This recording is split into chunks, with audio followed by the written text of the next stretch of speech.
السلام عليكم. قبل 8000 سنة تقريبا ورد أول ذكر لرقم 40 بالتاريخ، وكان الرقم المقدس لإله المياه السومري أنكي، وهاي أبعد سفرة يمكن يسافرها البشر بذاكرته، وبعدها توالى ذكر رقم 40 باقي الحضارات. أما بالديانات السماوية فرقم 40 له حصة كبيرة، وأغلب المعلومات تكون مشتركة بين الأديان اليهودية والمسيحية والإسلامية. باليهودية بسفر التكوين بقصة طوفان نوح عليه السلام تمطر السماء 40 يوم وليلة، وبسفر العدد يعود جواسيس موسى من أرض كنعان بعد 40 يوم، وهم بسفر العدد مذكور تاه اليهود بالبرية 40 سنة، ومعظم ملوك اليهود حكموا 40 سنة، مثلا النبي داود والنبي سليمان عليه السلام، وشاؤول اللي هو نفسه طالوت المذكور بالقرآن. وبسفر سموئيل الأول تحدى جالوت الإسرائيليين مرتين باليوم ولمدة 40 يوم قبل أن يهزمه داود عليه السلام. وبسفر التثنية مكث موسى عليه السلام جبل سيناء 40 يوم وأعطاه الرب الوصايا. ومن الشروط الأساسية لتعليم معتقد الكابالا اليهودية هو بلوغ المتعلم سن 40، والنبي يونس عليه السلام أنذر أهل نينوى بالعراق بأن الخراب سيحل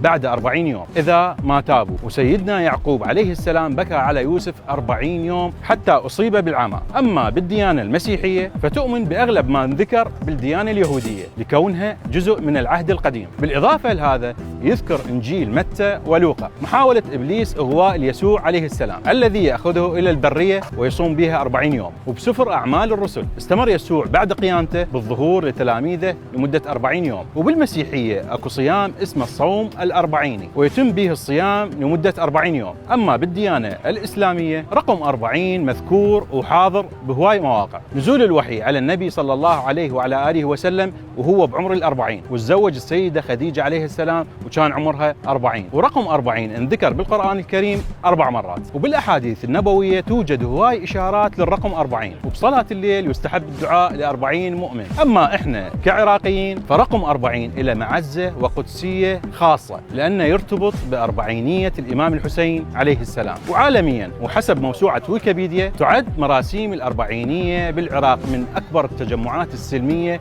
بالعالم. وأخيرا أحب أقول لكم إحنا حاليا دخلنا بأجواء هاي الزيارة العظيمة، وتقريبا كل العالم توجهت أنظارها نحو العراق. خلونا نعكس صورة تليق بينا، وضيوف الإمام الحسين عليه السلام هم ضيوف كل العراقيين وبدون استثناء، ولا تخلون أي تصرف أو صوت نشاز يظهر بهيك أيام. وربي يحفظ كل الزائرين وكل المواكب وكل قواتنا الأمنية وكل المساهمين بهاي الزيارة وكل الهلا بزوار أبو علي.